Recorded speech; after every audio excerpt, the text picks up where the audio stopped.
about a video that's going around on Facebook that has made all sorts of waves. And this is this video of Neil deGrasse Tyson. He calls it the most important video that he has ever done. And this video is about 4 minutes and 30 seconds. We're going to watch the whole thing, but we're going to break it up and we're going to talk about it. The thing has 17 million views on Facebook as of now.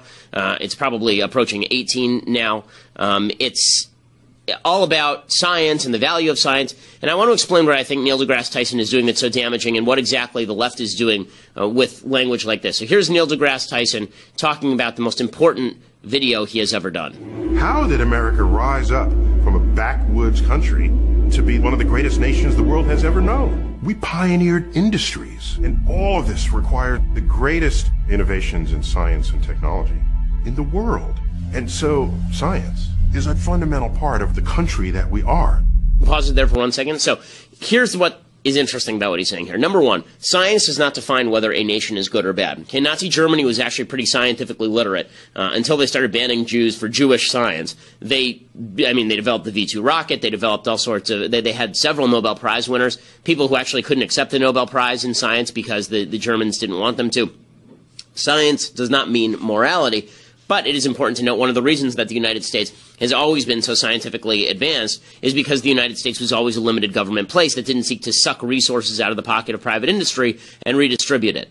Redistributive nations have trouble with scientific patents. The United States does not. We've always been the world leader, or at least for the last century and a half, we've been the world leader in scientific patents. And that's also because there's a spirit of freedom that exists in the United States that does not exist in big government places elsewhere. DeGrasse Tyson won't talk about why it is that the United States is so scientifically advanced. He just sort of assumes it. He sort of assumes we're really scientifically advanced, but then he doesn't discuss why that is because he's a big government guy who thinks there should be more social redistributionism, ignoring the fact that it is the lack of social redistributionism, it is the fact that there's a huge amount of private industry in the United States that has helped push science forward. He continues. But in this, the 21st century, when it comes time to make decisions about science, it seems to me people have lost the ability to judge what is true and what is not. What is reliable, what is not reliable. What should you believe, what should you not believe? And when you have people who don't know much about science standing in denial of it and rising to power, that is a recipe for the complete dismantling of our informed democracy.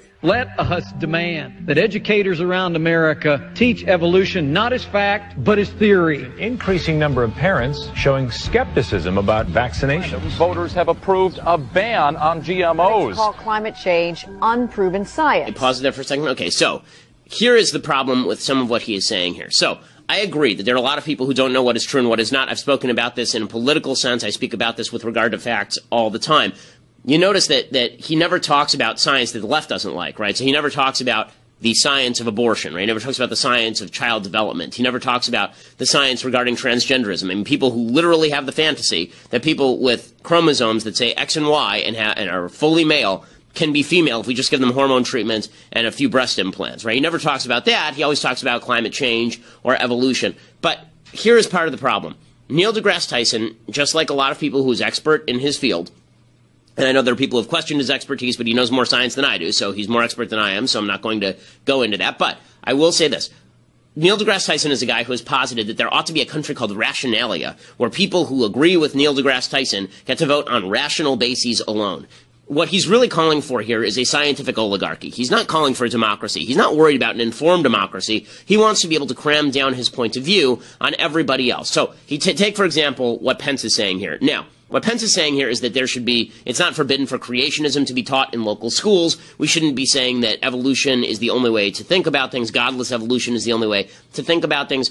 I may disagree with Mike Pence. In fact, when it comes to the teaching of science and the teaching of creationism, I don't think they're incompatible, but I also am not sure that creationism should be taught in science class because I don't think it's a scientifically provable hypothesis. That being said, it is not my job to say to the American people that you on a local level cannot vote for how to raise your children. Neil deGrasse Tyson thinks that he should be able to tell you what your kids should learn and not learn. He's not worried about an informed democracy. Again, when Mike Pence says, let us demand that educators around America teach evolution not as fact but as theory, what he's really saying is, let's stop using the federal government to cram down our version of what we think is true on local communities. I may believe in evolution the same way that DeGrasse Tyson does. But Pence is not wrong in the sense that it is a scientific theory, just as all theories are scientific theories. This has a lot of evidence to back it. It's a theory that is certainly not evidenceless. But the idea that schools should teach evolution exclusively in science and leave creationism for Bible class, I may agree with it. In a consenting democracy, people get to vote for what they want, and they may be informed about Neil deGrasse Tyson's opinions on evolution, and they can still deny it. Okay, even if they don't like what he's saying, they still have the right to deny it, and they have the right to raise their children as they see fit on this score without reference to Neil deGrasse Tyson's opinions. Again, consent. He may not like it because he thinks that consent actually requires the children not learn, but it's that same consent that allows us to have a free country that allows for all the sorts of economic and scientific development that have occurred over time. Then he continues. That's not the country I remember growing up in. Not that we didn't have challenges. I'm old enough to remember the 60s and the 70s. We had a hot war and a cold war, the civil rights movement, and all of this was going on. But I don't remember any time where people were standing in denial of what science was. Stop it there for a second. So, number one, that is not true. There have always been people who have stood in denial to what science is. Again, transgenderism and abortion. He never mentions them. In the 1970s, Paul Ehrlich was considered, this professor from Stanford, was considered the breaking wave of science. And anyone who said there was not going to be mass starvation across the planet thanks to scarcity of resources, those people were considered, quote, denialists, right? They were denialists who didn't understand the catastrophe that was going to spring upon Earth's environment. It didn't happen. Not only did it not happen, resources got more plentiful, humans got smarter in how we were going to apply those resources. And now we have 7 billion people on the planet when 40 years ago we had half that. So the idea that we are going to, science today is stopped. Like science today is what it is. And in the 60s and 70s, we were more respectful of science. I don't think we were more respectful of science in the 60s and 70s. I think that's nonsense. I don't see any evidence to support that whatsoever. I mean, there are people who are hippie flower children in the 60s and 70s. They're still hippie flower children today. There are people who deny scientific issues then. There are people who deny scientific issues today. That's just the way things are. But what he's trying to paint is this picture of science is going like this, and then Trump gets elected, and boom, science hits the floor. Science is going like this. Obama was a scientific guy, and then boom, science just takes a plummet off the cliff. That is not accurate. It's just not accurate. And then he gets into his real point, and his real point is to conflate his political views about global warming with scientific evidence about global warming. And this is what the left wants to do here. This is why they call people denialists if they don't agree with their political solutions. So we're going to go through in a second what the science actually says about global warming. According to the IPCC, which is the left source. I mean, this is the source that they like the most. It's also probably the most credible source when it comes to climate science. In any case, here's what he has to say, and you can see him conflating his ideology with scientific fact here. The things about science is that it is an entire exercise in finding what is true. Their hypothesis, you test it. I get a result. A rival of mine double checks it because they think I might be wrong. They perform an even better experiment than I did, and they find out, hey, this experiment matches. Oh my gosh, we're onto something here. And out of this rises a new emergent truth. It does it better than anything else we have ever come up with as human beings. Stop it here. The amount of ire in his voice. People who are denying scientific truth. Is there anyone out there who's denying the scientific basis for science? Is there anybody who's the actual anti-science person? They may disagree with the conclusion that you're drawing, but who's out there going, hypothesis being tested, bad. That's just terrible. But again, this is all designed to kind of raise your emotional needle, you raise the emotional temperature, so then when he gets to his climate change point, go, yeah, climate change, that's the thing that's super important, and we should listen to Neil deGrasse Tyson solutions. This is science. It's not something to toy with. It's not something to say, I choose not to believe equals MC squared. You don't have that option. When you have an established scientific emergent truth, it is true whether or not you believe in it. And the sooner you understand that, the faster we can get on with the political conversations about how to solve the problems that face us. Let's stop there for 1 second. Okay, so and there's one line there that I do take issue with. He says, this is science. It's not something to toy with. It's not something to say, I choose not to believe in MC squared. E equals MC squared. You don't have that option. Okay, well, frankly, you do have that option. It just makes you stupid. Right? And this is the case that he should be making. He should be making the case, not that you don't have that option, because that sounds fascistic. You do have that option. He should be making the convincing case as to why the science he is citing is important and true. And he should be putting that out there as opposed to just railing against the wind about how there's all these people who don't like science. And here is the thing. Again, he says that, the emergent truths are the most important thing. This is science. It's not something to toy with. You don't get to have an opinion that conflicts with science. Again, half of the left's scientific opinions are false on transgenderism, on abortion. Those are the two most obvious cases.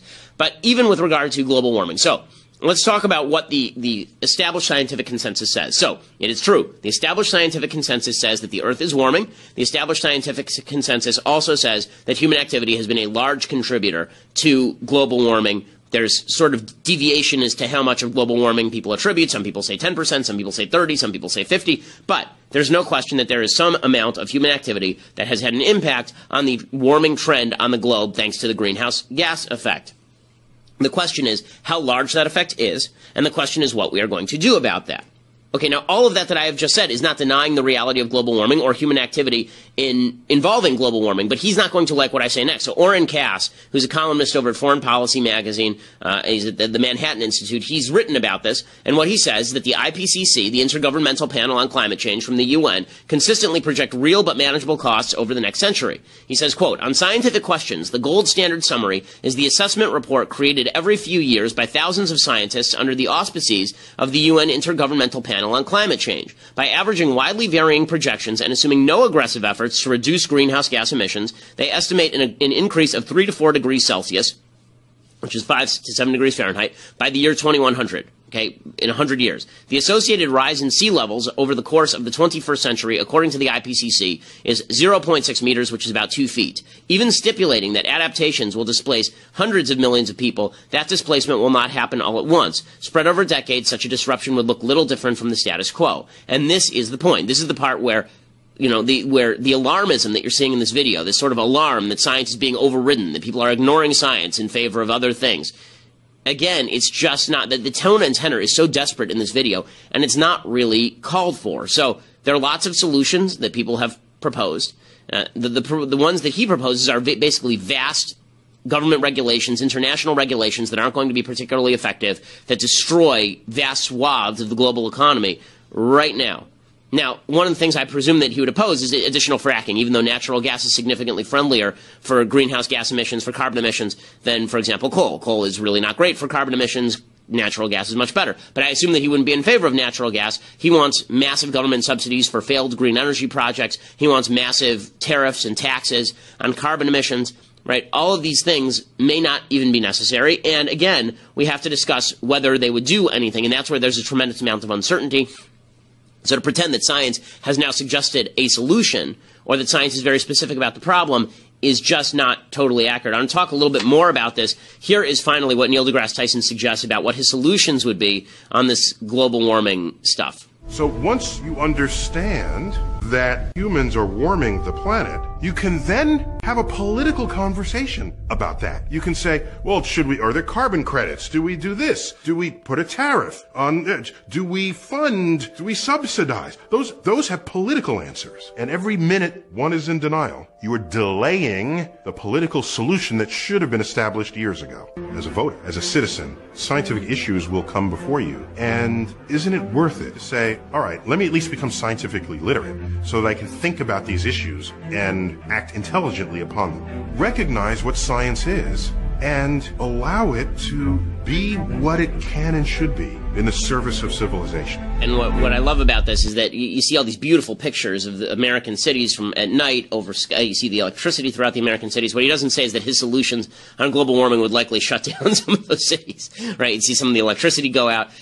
It's this idea that the left likes to put out there, that they are just pro-science and you are just anti-science if you disagree with their solutions. That's the problem. I can agree with Neil deGrasse Tyson on evolution. I can agree with Neil deGrasse Tyson that the world is warming and that human activity has something to do with that. I don't have to agree on the solutions that he proposes.